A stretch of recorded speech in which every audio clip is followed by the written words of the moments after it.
Good morning, everyone. Good morning, everybody. Thank you, Brother Terry. I appreciate it. Good morning, everybody. Good morning. Every time. I always have to do it twice. All right. Good to see everybody this morning. Welcome to Prime Time at BU at the BU Library. Prime Time celebrates learning beyond the classroom through the experiences and accomplishments of Bethel faculty, students, and staff, and as a collaborative project between Friends of the BU Library, faculty development, and many other offices on campus. If you'd like to see what's coming up at Prime Time, you can check out the homepage of the new library website. Faculty and students, have you assigned or been assigned a research project that requires significant library research? If so, Friends of the BU Library are accepting applications for a $250 library research prize. The due date is February 15th.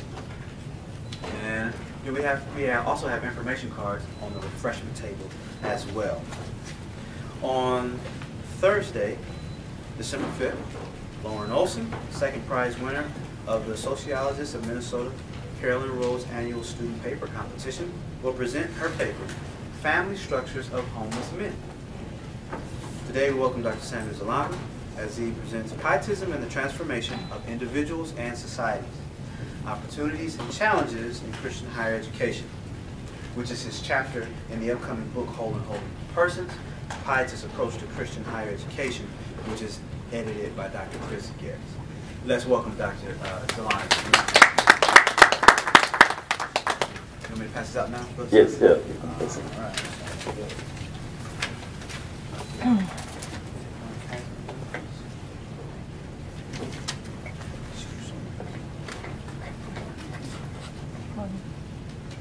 Well, I want to thank everybody for coming.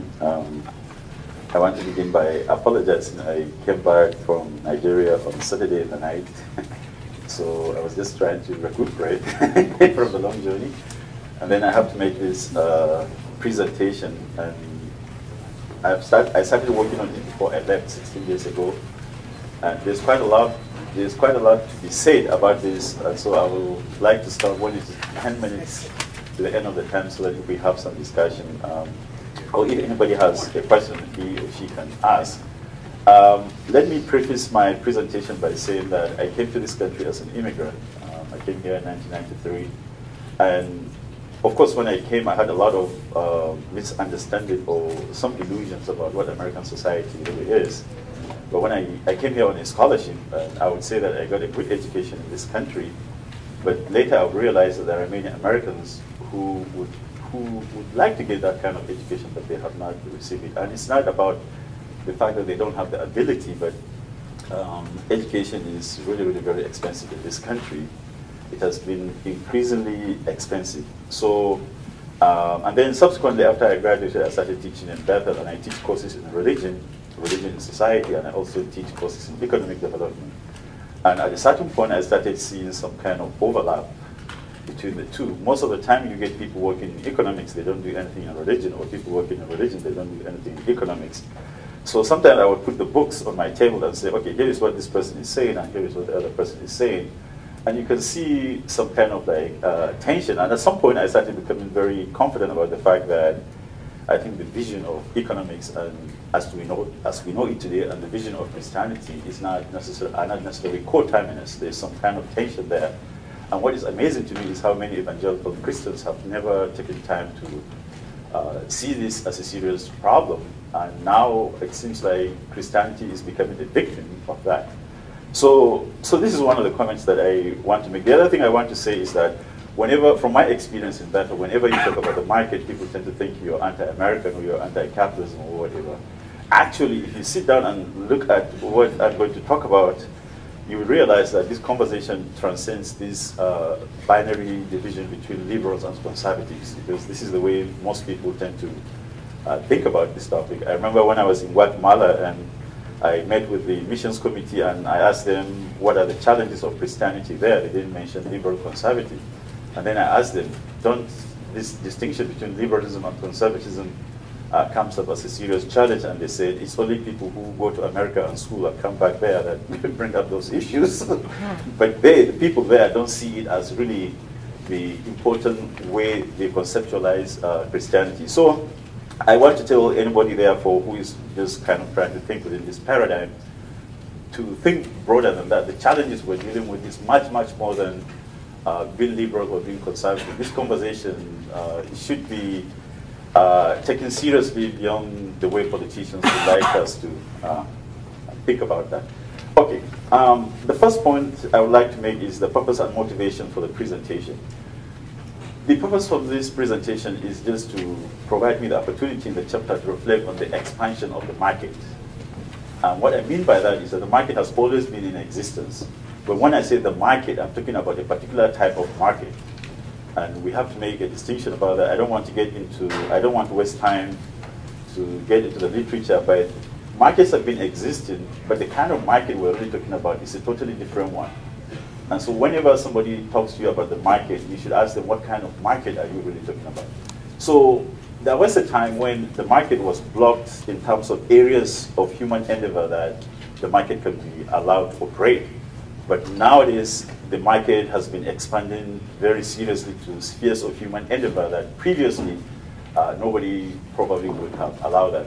You remember this professor at the University of Chicago, Gary Baker, who came up with this theory of applying economics to literally any area. And there's a book recently that came out, Freakonomics, where they would apply literally economics to anything. So some people call it like economic imperialism because economics is going into areas that are traditionally considered territories of other disciplines, but they're trying to apply the economic way of thinking. So that expansion, like in the area of reproductive technology, you know, there's Google Baby. There's a documentary called Google Baby. Just like we produce a car by bringing spare parts from different parts of the world, nowadays there's this idea that you can produce a baby by combining the baby from different parts of the world. So in India, they go there because the womb of the Indian woman is very cheap, so that's what she can contribute in terms of the production of the baby. So this is the application of economics. How can I get something really very cheap and get it very efficiently, okay? So there are a lot of areas of human endeavor that economics is now kind of like expanding and colonizing those areas. Education is one of them. The other thing I also want to talk about is the concept of market society. There's a difference between a society that judiciously uses the market and its market society. A market society is almost like a theocracy of the market. In other words, the market provides the foundation of literally everything. And to me, that's really dangerous. We can use the market. And in my view, based on my experience, and you can correct me on that, the first thing is to figure out, based on your faith or anything, what is really the good society. And your values should help you answer that question. Okay, what is a good society? If you're a Christian, what is a good society? And then once you answer that question, then you might say, how can the market help me achieve or create this kind of good society that I want? But most of the time, what is really happening today is we design our institutions based on market rationality, and then after we do that, then we ask ourselves, how can we bring Christ into that? So you can see that almost Christ is trying to get some voice in the institution, but actually, if you go to places like Wall Street, I don't think if the name of Jesus will help them kind of run the market efficiently, they wouldn't mind that, but too much of Jesus probably is not going to make them really happy. Okay? So that's what I mean by market society. And then the whole idea of colonization, as I said, also is very, very important. Colonization means market becomes the fundamental principle, the guiding principle for operation in that sphere. And to me, we should make a distinction here between using the market judiciously and then allowing the market to take over. Because when the market takes over, then it becomes something else. The second point I want to make is, if you really look at what the expansion of the market represents, it is a secular evangelical project. And what I mean by it is a secular evangelical project, Christianity wants to expand to all parts of the world. Okay? Christianity wants to transform culture. Christianity wants to transform the consciousness of people. Christianity wants to transform our aspirations. That's exactly what the market also wants to do. So the two are engaged in competing evangelical projects. Unfortunately, sometimes the market tends to be more successful. Why? Because if you think about Christianity, the idea of taking the cross, carrying your cross, Christianity is about sacrifice. If you're not willing to sacrifice, if we're not willing to sacrifice, then forget about it. Okay? So, but in the case of the market, it's about the pursuit of self-interest. You see how it is easy for them to convince people because you're asking somebody just to pursue something based on their self-interest. So the market has an eschatology. In other words, you start somewhere and you end somewhere. if you remember the work of this economist, W. Rostow, he came up with 5 different stages of economic development. You start from traditional society, then you go to preconditions for takeoff, drive to maturity, and then the ultimate stage is the age of high mass consumption. So this is like the equivalent of Christian paradise when you meet Christ, okay? So there's an eschatology there. And in the process of this journey, there's going to be a lot of cost and suffering, but they will tell you that, well, just prepare for it. This is a necessary sacrifice that we have to make because we want to reach the new economic Jerusalem, which is a secular kind of like paradise. So in that case, if you really look at it very carefully, Christianity has a vision of human eschatology, okay? Economics too has that. So we are all in a journey. And the idea is that we're going to end up in this age of high mass consumption. That's really the ultimate stage of human development in that respect. Okay, then C, the other point I want to make is that when I started reflecting on these things, I came to a point where I feel like there's a tension between the God of Abraham, Isaac, and Jacob and the God of the market. And what I simply mean by that is that based on Orthodox biblical teaching, the God of Abraham, Isaac, and Jacob is sovereign, right? He's sovereign. So whatever he says, whatever he decides is final. But today, when you look at many Christian organizations, and some weeks ago I had the opportunity to meet with some pastors and I had some discussion with them about this, and they affirmed that there are a lot of things that many pastors in churches would like to do or would like to say on the pulpit, but they would not say it, not because they are not sure it is right, not because they are not sure this is what God wants them to say, but because there would be consequences if they say it, okay? The consequences may mean they may lose members and things like that.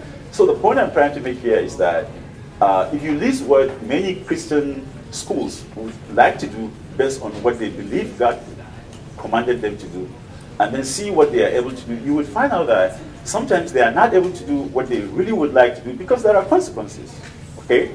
If you decide to do what you're called to do as a Christian, sometimes you're going to face some serious reaction. So the point I'm trying to make here is that even though based on biblical teaching, the God of Abraham, Isaac, and Jacob is sovereign, but the God of the market has become so powerful enough to exact some concession from the God of Abraham, Isaac, and Jacob, in the sense that many people would like to do things based on what God told them to do, but now they would have to ask themselves, oh, will the markets allow that? If the market would not allow that, most of the time churches would not do that, or higher institutions would not really do that. And there are a lot of reasons why this is the case.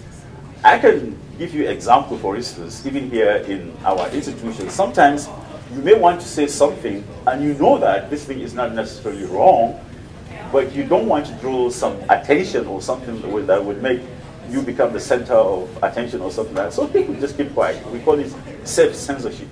So there are quite a lot of people who engage in that. So I'm very, very concerned about this idea that even though in true biblical teaching, the God of Abraham, Isaac, and Jacob is sovereign, but the God of the market now has been able to exact some concession. Okay? So sometimes you might as well say that for something to work today, it's like the two have to agree, the God of the market and the God of Abraham, Isaac, and Jacob, which is not supposed to be the case as the Bible would have it. Okay, then D, I try to give you examples of the spheres or the areas of human endeavor that the market has now expanded to. There's geographical expansion. Over the years, with globalization, the market has expanded to different parts of the world. And even in the United States, like some parts of Appalachia that was not reached by the market, now the market has really reached there. So there's that geographical expansion. And then second, there is also the colonization of culture. And what I mean by that is there are people who argue that if you really want to develop people's character, allow them to participate in the market. And there is a group of American evangelicals actually who argue that capitalism is an integral part of God's plan for the redemption of humanity. And by that they mean as you participate in the market economy, there's a way it purifies your soul and brings you closer to the eschaton.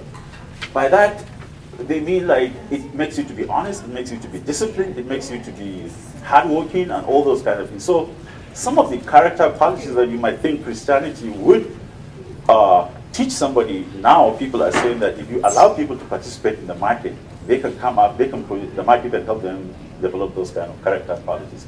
So in this case, you see how the market is competing with Christianity. And then third, market expansion and colonization of institutions. What that simply means is that institutions in today's vision of economies can only be effective if they are subjected to market criteria of evaluation. In other words, whatever they do, if you don't subject them to market criteria of evaluation, they're going to be lazy, they're going to take things easy, they're not going to be innovative, they're not going to be creative. So the idea here is that every institution, and interestingly, if you look at this very carefully, even churches today are subjected to this market criteria. Sometimes churches that are able to raise a lot of money draw much attention rather than churches that are probably doing something transforming people's souls. So institutions now are also colonized in that respect. I think if you go by the work of Alistair McIntyre, you would argue that you can't just use market criteria to evaluate every institution because every institution is unique. There are other ways to evaluate them to see their excellence rather than just subject everything to market criteria. And I remember coming across the work of Matthew Arnold, who also argues that in Britain he didn't like the idea that schools should be evaluated strictly on market criteria because he thinks there are certain excellence that you get in education that market cannot reflect that. And then there's also the whole question of consciousness. To participate in a market economy, and probably I can talk about this very easily because I came here as an immigrant, and I noticed that when you come to the United States, in order to function very well in this country, you need to transform your personality. There are certain kinds of personalities that are more compatible to market economy. So if you grew up in, say, Guatemala among the Mayans, and you bring your Mayan culture here, it's not that there is a problem with Mayan culture, but if you want to function in this society, it will require you to transform, okay? So when people participate in a market economy, they are more abstract in thinking, they are more calculating, they are more likely to be rational and all those kind of things. So there are certain personality characteristics that are more fitting for a market economy. And if you want to function effectively in a market economy, it's not just enough to create the institutions, you have to create a whole psychology that works, that fits very well with the market. And I will talk about some of those earlier. And then, of course, the criteria for excellence. That criteria for excellence simply means just if you want to evaluate any institution, you just apply that. Now, I noticed that my time is running, so let me go over the next section very quickly. In the next section, what I'm trying to do is to give you an idea of the brief genealogy of neoliberalism. Some of you may not know neoliberalism, but in section 3, I provide you the components of neoliberalism. But essentially, to understand how we arrive at where we are today, you can start probably from the end of the 19th century when you have the robber barons, when all these, the Carnegies and whatever were very powerful, market corporations were very dominant. If you remember economic history, Theodore Roosevelt, for instance, he was the first American president to come out and defend workers because he felt like workers were not treated fairly at that time. So he came up with this idea of square deal. He's going to deal very fairly with the workers and also very fairly with the businesses. So, so that was, this is a good place to start, the Gilded Age. By the beginning of the 20th century, the Western world was very confident about the fact that science, rationality, and reason is going to lead to progress and all those kind of things. Unfortunately, this ended by 1914 when the First World War started, and people expected that Western people have figured out how to live in peace. It is only people in poor countries that probably are going to be fighting each other, but then it turned out that fighting broke out in the Western world. So fighting started, and then by 1917 you had the Bolshevik Revolution, which was anti-capitalism, and they pulled themselves out of this First World War, and then they started criticizing capitalism. They say capitalism is not reliable and all those kind of things, but people do not take them seriously. And then the war ended in 1918. And then after 1918, there's this period in American history that we call the Roaring 20s, when there was increased prosperity in this country. The economy really expanded. People were just partying, those that had the opportunity to do that. And then 1929, the Great Depression, and you know what the Soviet Union would say, we told you that you can't trust the system. So the Great Depression is really very important in trying to understand liberalism, because it is from the Great Depression that we got the idea of the welfare state, that the idea that the state would have to intervene in the economy and regulate, okay?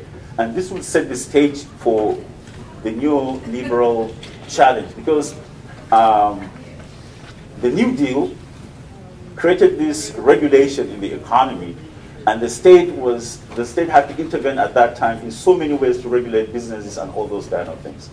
So from the end of the Great Depression up to the end of the Second World War, there was this expansion of the American state because of the welfare state. You know, the war of poverty. We wanted to maintain a minimum standard of living for everybody in this country by just being a citizen. If you are a citizen, there's a certain minimum level of comfort that the society promised to really give you. Now, this continued until the 1970s. I'm just rushing through this. When the US economy ran into so many troubles, the economy slowed down. They call it stagflation. The economy was growing very slowly, but then there was also high inflation and all those kind of things. So people started thinking about, is there an alternative way to run the economy?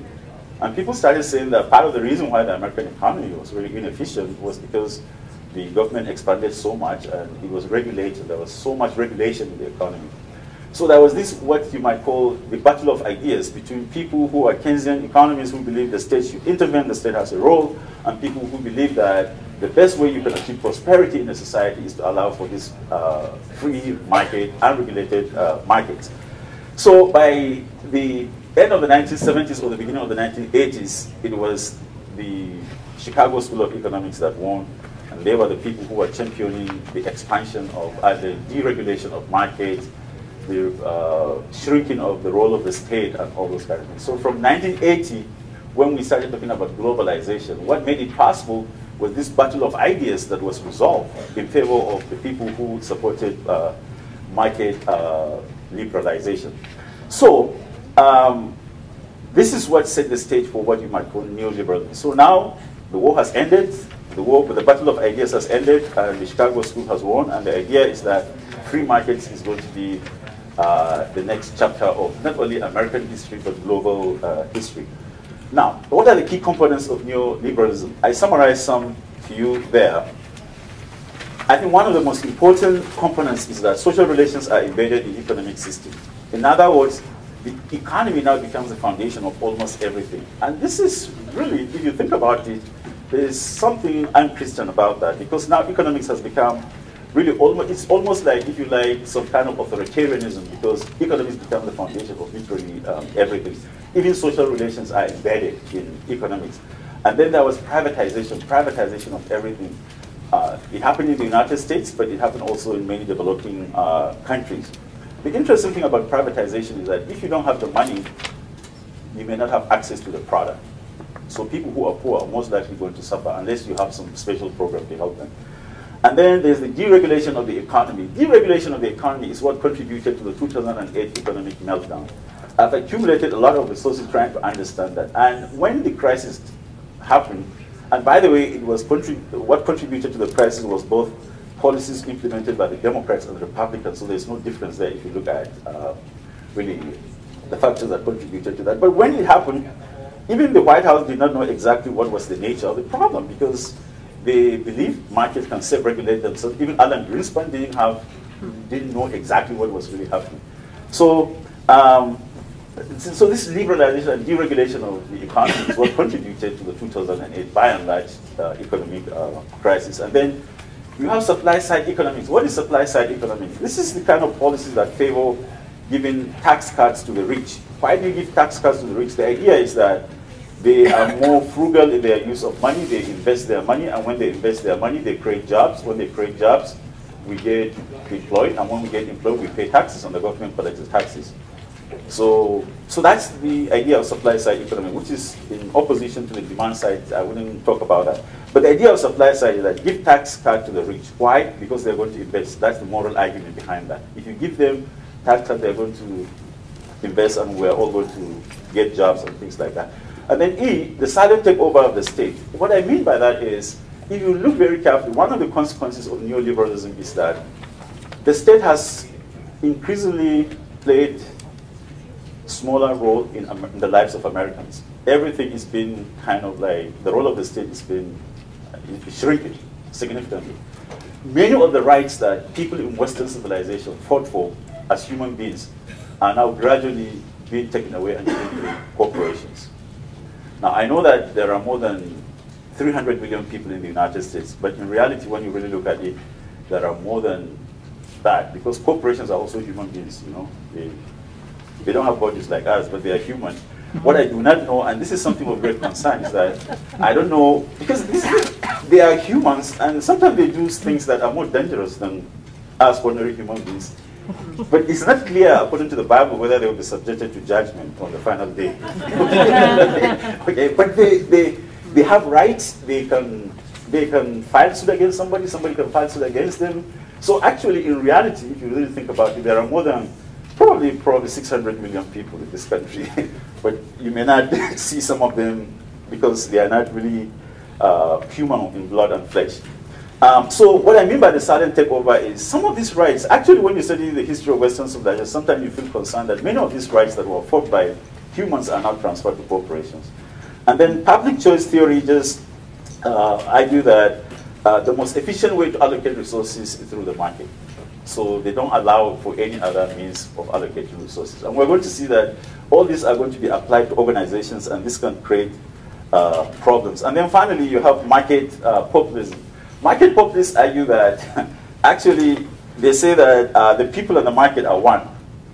Why do they say? They say the markets are more democratic than our democracy, than our states and whatever, because when you cast your vote, you don't have control over what your legislature decides to do in Washington, D.C. or here in Minnesota. But the market, you go to Best Buy, you vote. You vote with your money, it's direct. Okay? So the idea there is that the market are more democratic. So you can see here that this is really a revolutionary idea that don't even pay attention to all this politics. The real thing is the market. If you can allow people to participate in the market, it's more going to represent their interest than true democracy that we have in this country. Now, there are certain moral and ethical consequences of neoliberalism. So what I did was just to summarize to you some of their ideas. Now I want to look at quickly some of the moral and ethical consequences of neoliberalism.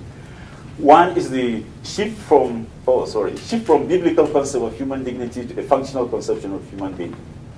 In a neoliberal economy, there are several ways you can be relevant. You can be relevant based on your human capital. You can be relevant if you produce a commodity that is of value in the market. Or you can be relevant as a consumer.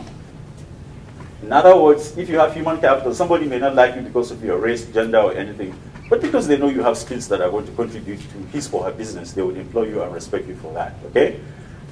Consumer. If I go to Best Buy, they may not like to see, the person there may not like to see a black person or an immigrant, but if they know I'm going to spend my money and I have the money to spend there and that's going to help their business, then they treat me really very well. So in other words, I am relevant because of my consumer status. And then the third way is if you produce a commodity that is central to the function of the economic system, whether it is oil or something like that. If you are not relevant in any one of the three ways, or you are not an entrepreneur also, you're just part of what people call the surplus population.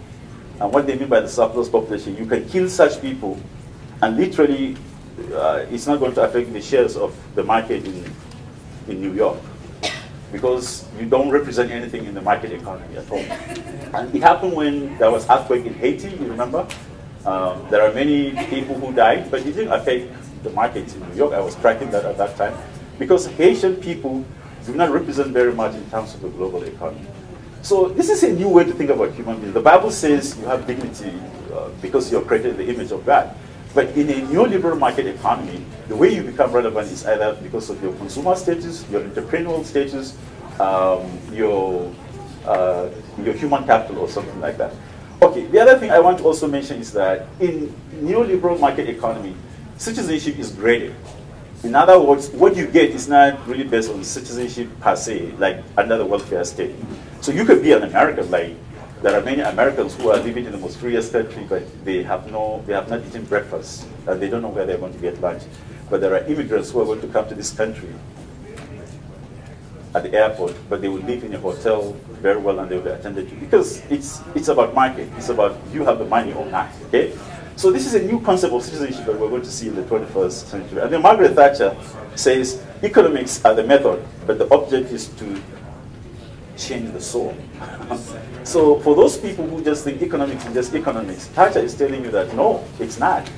The goal of neoliberalism is to change the soul, to create a new kind of human being, to live in this new kind of society.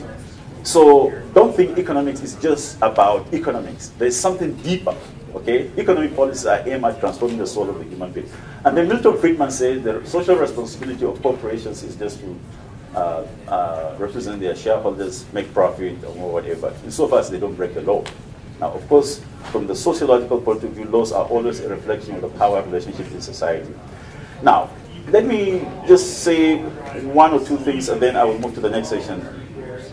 Point E talks about the reconstruction of human beings with socially abnormal personality. What I mean by that is that in the neoliberal economy, in order for us to function really very well, we have to engage in what Soren Kierkegaard called the teleological suspension of the ethical. This idea that you remember when Abraham went to sacrifice Isaac, you don't want to sacrifice human beings unless there's something bigger. Okay? So similarly, in neoliberal economy, we are willing to really dehumanize quite a lot of people because of a greater goal. Okay? So yeah, people will suffer, but of course they have to suffer because there's a much more greater goal at the end. So there are tons of people, when you see statistics about economic growth, believe me, when you look at the conditions under which some of these statistics was produced, it's terrible, okay? But if you're just looking at the statistics, you feel really okay about that. So there's this whole idea of the teleological suspension of the ethical. You suspend ethical principles that normally you wouldn't expel or suspend because of some kind of overarching goal that you think is there in advance. And then the market also has its own theology. Just as in Christianity, you don't blame God when people go to hell. Similarly, you don't blame people who are poor. You don't blame the market when people are poor because the market has rules. If they want to succeed, they have to go by the rules of the market. So there's some kind of theology that is embedded there. And then finally, I would say the concept of the market, of social justice. Neoliberalism is not necessarily, it's not concerned about social justice. No. And Milton Friedman takes a clear position on that. Hayek says there's nothing like social justice. Justice can only operate at the individual level, but there's nothing like systemic justice. And this is why under neoliberalism, there's this kind of attempt to condone a lot of inequality. I can talk more about that, but I don't have the time. Now, the next section is the impact of neoliberalism on higher education. Now, I am running out of time, but I summarized you some themes there. One, there was an attempt in after the 1960s when American campuses were really all over the place, students were demonstrating. There are some people in the American establishment who were very unhappy with that, and they thought that in order to maintain order and in order to control people in this society, higher education in this country has to be controlled. Not only the higher education, but even the media, for instance. Left to these people, that we wouldn't have public broadcasting corporation in the United States, but we have it, and I appreciate it. As an immigrant, I have learned a lot by watching public television. But left to some people, they don't want that because they don't want anything that would make a black person understand his or her situation with a Latino, with a white person or whatever, because then that increases the consciousness of these people, and this can create some kind of like tension. So as a result of that, the consequences of that, if you look very carefully, is that there has been an attempt to look at courses in higher education that people feel making people radical or whatever, and defund those courses. So that's one impact. And then the other impact is attack on humanities or certain disciplines. I don't have the time to get into all those kind of disciplines. But it is so serious. And even here in the state of, in the Minnesota legislature, there was a time I was following the debate, and somebody was saying that they should track what some professors are saying in their classes, because if you say something, it's not like what you say would necessarily be wrong, but if somebody feels uncomfortable with that, they think you're radicalizing students, then they would kind of make life difficult for you. I have some documentaries in the office that really suggest there are some groups in America who are telling students that watch out, if your professor says something you don't like, come and tell us. And the idea is that if they can put you on the media, put pressure on you and the school, then you're going to shut up. Next time you're going to learn your lesson, okay? And then the other thing is the deprofessionalization of higher education. Increasingly, we are seeing that in higher education, there's attempt to deprofessionalize. I can get more into this, but I don't have the time to really do that. But the point I'm trying to make here is that the market just forces you, compels you to do certain things that privately you wouldn't want to do. Okay? You may know that this is not what you want to do, but if you want to survive in the marketplace, this is it. And so there are times when there's increasingly an attempt to deprofessionalize teaching in higher education because it makes things really cheaper. And then there's increased corporate style management of higher education institutions. You remember when they introduced the HMOs in the 1970s after, I think it was President Nixon that was in power, and then gradually now we have educational management organization. Okay? So this is an attempt to apply this neoliberal principles to higher education. And most of the time this tends to happen through the legislature, like the state legislature would put this pressure on state universities. And they increase displacement of value and mission of university by corporate interest. In some institutions like Bethel, we may not see this really directly, but there are some institutions that really face this situation where corporations put pressure on institutions, and you see more emphasis on vocational education. There's nothing wrong with vocational education, but chances are that the vocational education predominantly is oriented towards preparing people to acquire certain skills and not to ask some fundamental questions. If I want to train as an accountant and I start asking radical questions, probably they wouldn't think I fit in that area, because that's not just learn the skills and then move on with your life. So, and then the other section, I don't have the time to really go into this, but the other section deals with the challenges neoliberalism poses to the pietist tradition of higher education. And I will conclude with this. I know I'm running out of time. One, pietism and the hermeneutic of suspicion towards existing social order. The pietist approach to higher education, if you understand it really very well, you look at the history of the pietists, there were people who raised questions about existing social order. You look at the Moravians, for instance, in Germany. They raised questions about slavery, they raised questions about the feudal system, all those kind of things. So they were concerned about people who just emphasize orthodox theology, but not doing something to transform people's lives or something like that. So they had this hermeneutic of suspicion. They suspect. They raise questions about that. Today, if you raise a lot of questions, you can easily get into trouble. Sometimes, and I think I would argue that in the future, if we're not careful, in many Christian higher institutions, people cannot talk about social justice. They can only talk about charity. Because social justice can be very, very sensitive. Okay? So for many people, they'll just kind of keep away from that. I can give an example of something that happened when somebody was visiting Bethel that I was there and I participated in, but I don't have the time to do that. But if anybody is interested in that, I can talk more about that. Now, the next area is the waywardness of reason without spiritual guidance.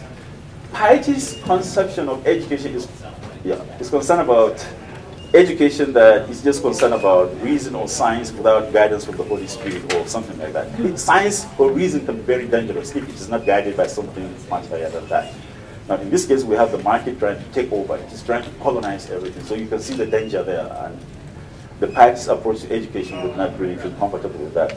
And then pietists are also people who are ironic. They don't believe in a totalizing vision of education. So there's some implication about how you teach. You don't just overwhelm your students. You have to give them some space, okay? Because there are certain principles that we have to agree on, but beyond that, there is some room. You have to allow students to have that autonomy to reflect on their own rather than kind of hammer them because you have this authority to really do that. So there's some kind of open-endedness. A pietist approach to education is more likely to contain diversity in that respect. And then pietism and the holistic approach, and the transformation of consciousness. I will stop here. What I mean by the transformation of consciousness is that pietists believe that the way you transform society is by transforming the individual. You transform the individual, and this transformation of the individual in community, not just the individual alone. They emphasize community. Community is really very important. Actually, pietists believe that if a Christian community would live out their values, the values of that community will reprimand other people. By that I mean, like, you don't preach, you don't have to preach. The moment somebody sees the way you live your life, the way that in itself can be a reprimand to their own life. So pietists believe in the transformation of the individual, but not in an altruistic fashion, but as part of that Christian community. There are other things I would like to say, but I'm sorry. It's part of the fact that I thought I would be able to cover this. Yeah, so Let me stop here. So. Thank you.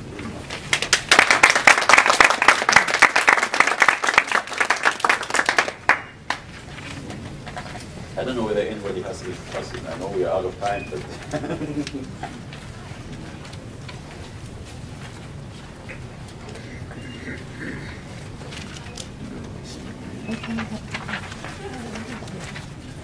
yep. Are you familiar with Ayn Rand's influence on management practices and Milton Friedman's concept of the lack of social responsibility of corporations? Yeah, I have 3 documentaries about her, 2 I think in my office. Ayn Rand. Yes, I am aware of that.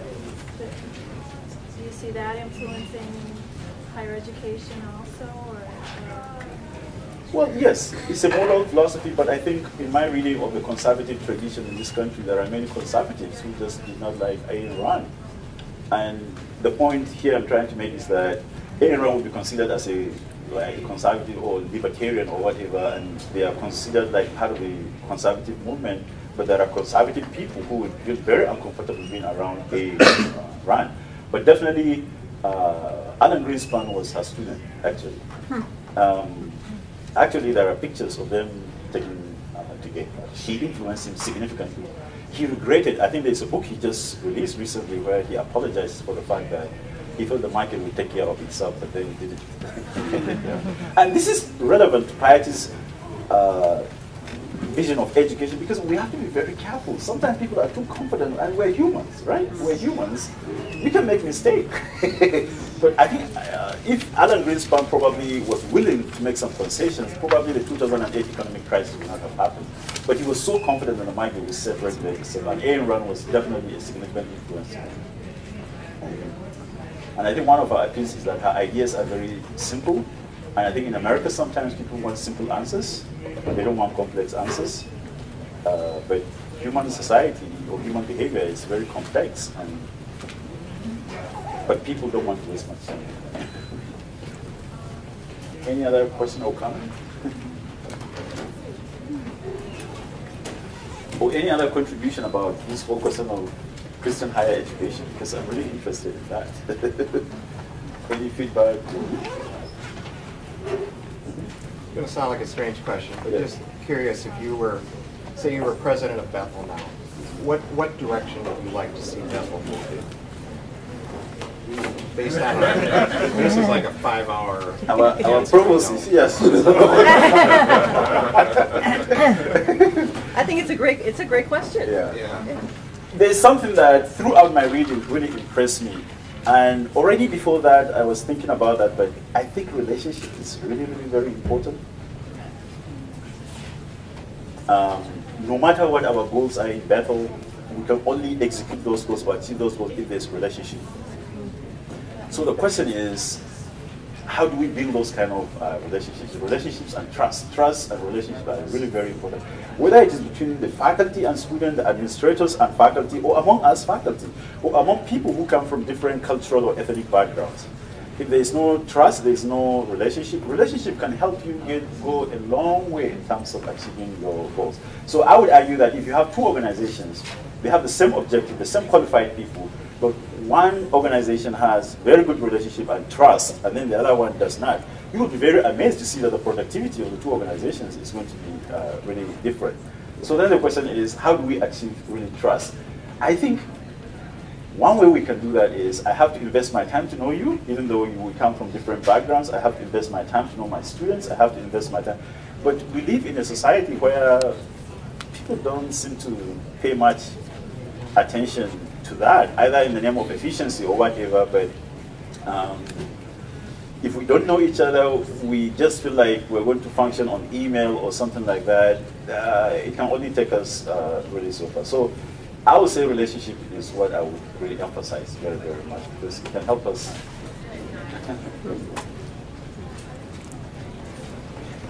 Okay, I don't want to take too much of your time. It's already 5 minutes, but thank you very much for coming. I appreciate it.